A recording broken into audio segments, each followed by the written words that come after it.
nama. Ya ada ya kalanya obsama nundage kane. Kamabi kalbiti kabde burama sinde kane. Khesumani obarala wani sinaferane. Kirite nyaka gatan jachura bisina mane.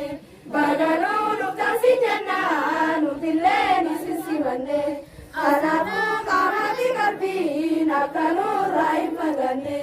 Assalamualaikumi hundi jama islama.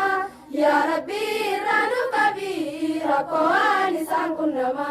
Ya Rabbi ranu kabi hamtuani sangkunama. Mewati koratu pana faida majlisanira. Waetu nuraju kame rakole biya tenjara. Tagabare osaturte sumisara pedira. Hamadaya waballesu banati sinabinara. Shirkili dabalekate salafu kadajira. Walali durawasami lelela rahajira. Wangana komamiti niduna biya bekama. Ya Rabbi ranu kabi rakwani sangkunama.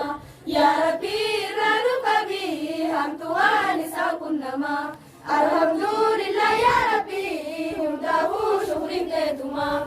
Hedide tinggal nurate majlisa ilmi islama. Matana rasyia gante lalkuno ganta humduma. Ya Rabbi ranu kabi rakwani sangkunama. Ya Rabbi ranu kabi hamtuani sangkunama. Arrafa sitira bana oso bujalan nuti. Fudura wadita jana supari Rabbi udadi.